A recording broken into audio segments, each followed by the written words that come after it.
What's up, everybody? Brant Phillips here with Real Estate Fundamentals, and what I want to share with you is a flip that didn't end up so great, right? What I want to share with you is like kind of reveal, some of my warts, some of my scars, because not everything is going to go as planned when you are flipping houses. So I've been investing for 15 years. I started buying rentals. I've been flipping for 13 years.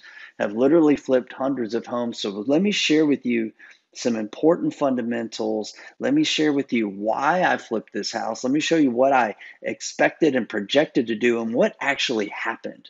Okay, so let's go over some numbers just real quick. So the purchase price, this is the most important number, to be quite honest with you, right? So whenever you're flipping a house, you've all heard the saying that, you make money when you buy.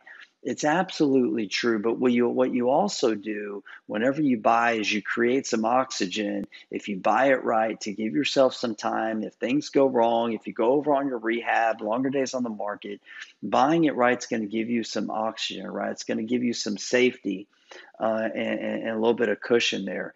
So that's always a very critical number. And on this deal, now that I'm thinking back, so I'm going back over a year now almost on this particular deal, is my acquisitions agent was going in at an offer around $100,000. And I almost pulled the trigger at that. Honestly, I was like, I think it's still a good deal. I'll share that with you in a little bit, but we decided to pull back. Okay, so the projected repairs, when I say pull back, meaning renegotiate the deal and renegotiate it substantially. It almost busted out. He wasn't going to do it, this and this and that, but we did the right thing, and come to find out, but probably should have negotiated a little bit cheaper.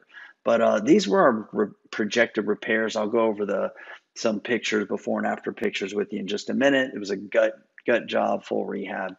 The ARV was 300,000. That's what we projected it to be. I felt good at that. We didn't have a ton of comps. This is a very rural area. Let me show you real quick. So this is an area that if I were to pan out, we are about an hour south of the greater Houston area here. Okay. It's an area I'm very comfortable with. So we flip houses. If I pull in this area of this map area of Houston. So as we speak, I've got deals. We've got deals going on in the Livingston area. We've got deals going on in a town called Hull, Liberty, Dayton, out in this area. I think we've got a project going on Seabrook. We've got tons of deals here in Angleton, in Brazoria. We're flipping land in Angleton, Hockley, Montgomery, you name it. We love these rural areas in close proximity to a major metropolitan area like Houston, for example. Okay, so when we're flipping houses, we love the suburbs, right, around Houston. We love them. That market has just gotten so frothy and so hot and so too much demand over the years, is that we found a really sweet spot for us is operating in these exurbs, these areas outside of the greater Houston area. Now, ideally, we'd be much closer in, but as the market has shifted and things have gone different ways than we would hope, we've kind of looked for other ways to capitalize on opportunities, and we found that going even a little bit further, and we've had a great run, and still are. We've got a lot of houses that are just absolutely crushing it. But I like to be transparent with you guys and show you the deals that we're doing. So this is what we projected the ARV to be. But like I said, there weren't a ton of comps.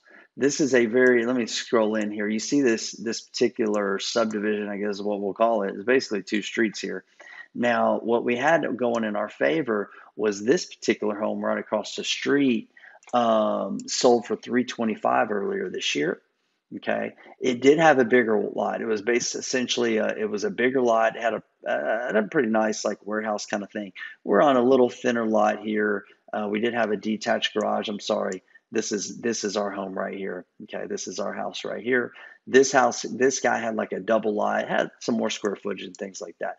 But I felt, this being our lot, that we were going to be pretty good at 300, maybe even a little bit more. So what was our gross profit? What was our actual net profit? You're going to have to stick around, watch the rest of the video to find that out. It may surprise you a little bit. It's a little bit painful as well. I'll let you know. So, what was our lead source? We do a lot of SEO marketing, and that sometimes explains why we work in some of the outer surrounding areas because we get a lot of leads from there. They're good deals, and we just negotiate them accordingly.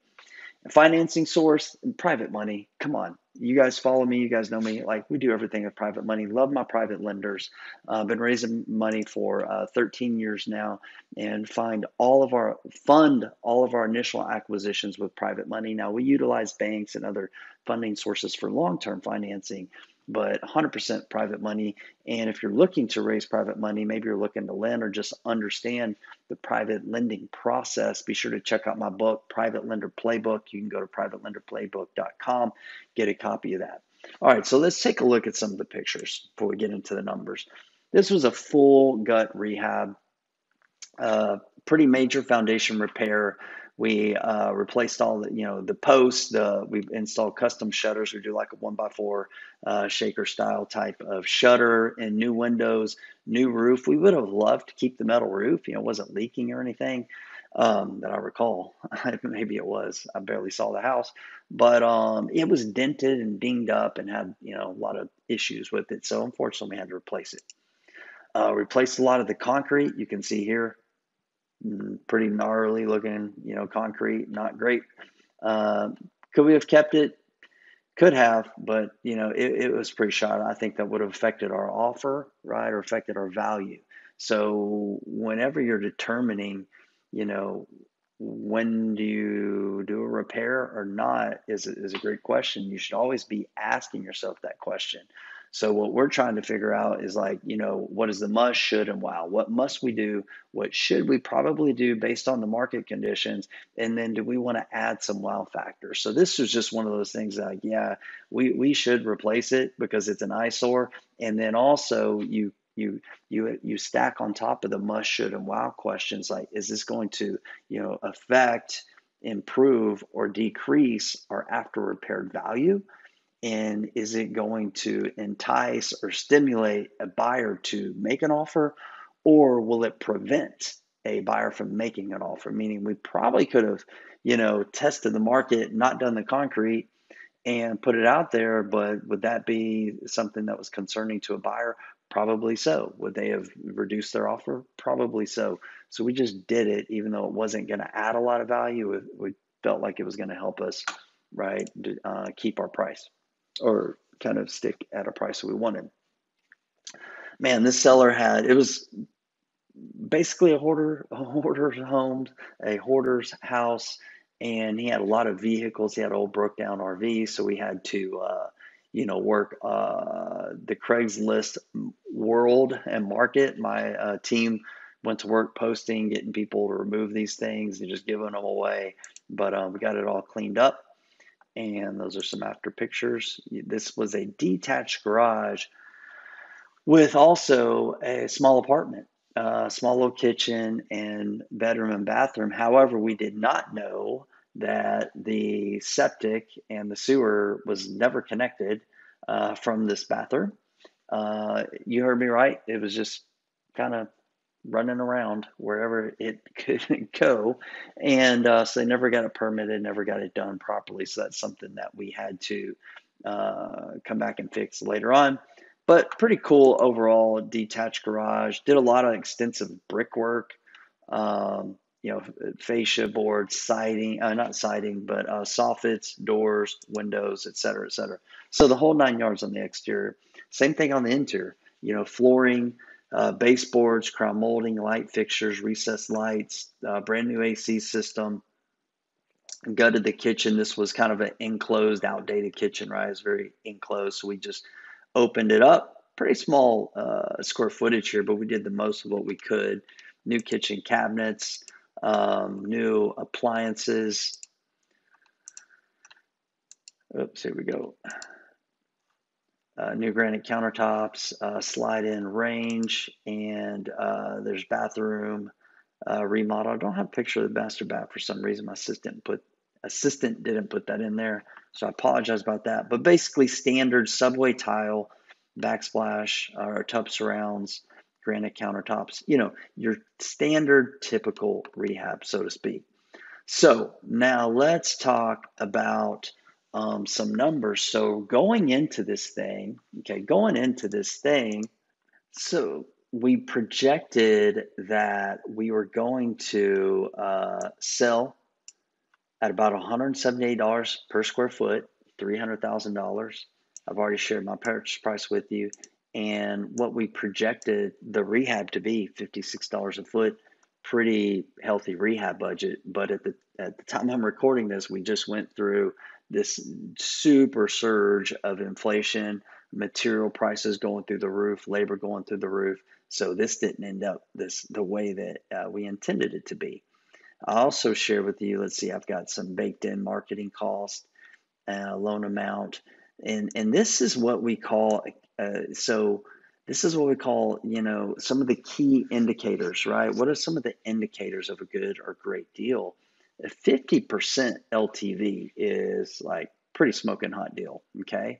Pretty smoking hot deal. If we look down here, so this is how we analyze our deal. This is kind of like our typical sweet spot, meaning, you know, if we're going to come in and we're going to rehab for 1 to 3 months on average, sometimes a little bit longer on a rehab like this, we should still go to market, you know, for a week to say 4 or 5 weeks, go under contract and sell and close sometime in the 6 to 8 month range. A lot of times we're doing deals in 4 to 5, 6 month range, but on a rehab this big, yeah, we were looking at 6 to 8 months, but still a very healthy profit. Okay, here's some other key indicators of a deal: to break even or have a minor profit even after holding 12 months. That's a key indicator of a deal, because I see, you know, flippers all the time, they get hung up in a deal. Hey, that's okay. All right. If you're going to come out okay, you're going to end up in the black. But if you're ending up in the red, you know, I like to be in the black, so to speak, after 12 months. That's one of my key indicators. I like my ROI to be more than 15% at the 6 month mark, as you see here, and then my six month profit to be 50% or greater than the rehab cost. Okay. So what does that mean? So if we are going to, me and my team are going to invest our time, money, energy, effort, and resources to do $94,000 worth of construction, I want to see a return on that investment. That's not only a return on time and money investment, that's risk, right? That's what that equates to. So I want to make sure that my energy and my effort, my actions, right, that there's a good return on what we're expending there, right? So these numbers, this is what I went into with this deal. All right. So drum roll, do you want to see how things ended up going? So we actually listed this property at 325. Whoops, not 3.25 million, 325,000. Okay. Our rehab went over the last time, and I think our dust has settled. I don't have it to the like decimal point or whatever, but to the cents, but it was about $109,000. The main thing, we had everything factored in. We ended up replacing the septic system completely and doing some other things that we didn't anticipate. So that's where we ended up. But luckily, we were very comprehensive whenever we were bidding our job. And what I tell investors, especially newbie investors all the time, when it comes to bidding a job, it's better to be comprehensive than it is to be accurate. It's better to be comprehensive than it is to be accurate. What do I mean by that? So like when you're bidding a job, you're not going to know the exact cost that every single thing, every single line item is going to cost, right? Every dollar of labor and materials, you're not going to know that. But it's incredibly important to be comprehensive, to make sure that you have a line item. And even if you don't have an exact amount, you either need to guesstimate and guess, or you need to contact, contractors for them to give you a ballpark. So we're very comprehensive with how we bid our jobs. We've got a line item sheet that goes close to 600 line items long. And what we do is we start with everything and delete what we're not going to do and update linear footage, square footage, so that we can get a really good, solid number for our rehab. But on this deal, we went over, okay? This kind of shows you our cost of capital here. I paid this lender, which is actually a little bit more than we pay most of our private lenders, but I paid them 10% and 1% origination fee. Now, this particular lender, who we absolutely love, we've been working with them for over 10 years. They let us accrue our interest. Have you ever heard of that before? You ever thought about that? So when we're flipping homes, they loan all the money to us, right, at closing to purchase the house and to do all the repairs. They loan 100% to us. We do not make any payments to them on a monthly basis like you would typically do with a lender or a hard money lender. All of their interest accrues on top of the principal, and it's paid whenever we sell the property. A lot of people don't even believe me that this, exists, and we do it all the time. Like, thoughts become things, my friend. So this is out there, and this is one of the reasons, like, yeah, we're absolutely willing to pay 10% for accrued interest on our flip deals. Think about what that does with your cash flow. Like, flipping houses is one of the most cash intensive businesses out there, right? And the number one reason, I'll also tell you the number one reason, that real estate investors, mainly flippers, go out of business. It's not because they can't turn a profit. It's that it's cash flow. Their cash flow needs far exceed, right, the demand that they have, and at a certain point in time they tap out just because they get caught in a pinch. They've got multiple deals and they can't stay afloat, and so it's a lack of cash flow that most businesses and most flippers go out of business. So having lenders who are open to creative financing situations like this and accrued interest is absolutely game changer for your flipping business. So these are some other ancillary costs, holding costs, things like that. I do have a realtor commission in there. We list our own properties. I'm a licensed realtor, but my wife also lists 90% of our deals. So if I want to play around with the numbers, technically we got a 3% commission for listing our home. But this is not the way the show turned out, guys. So after about 3 months sitting on the market, we had some interest, had an offer at 315, didn't pan out. They weren't really serious. So after a few months, guys, I will drop price, and we dropped pretty substantial. We dropped to about 295, I believe, 295,000, and had some other buyers, had some other interest, and went under contract at 285. But then we had a little issue where wasn't a major thing, but the foundation honestly started settling. Right, we went through a year of basically a drought here in Houston. And to be quite honest, like, the foundation should have had some interior piers and things like that.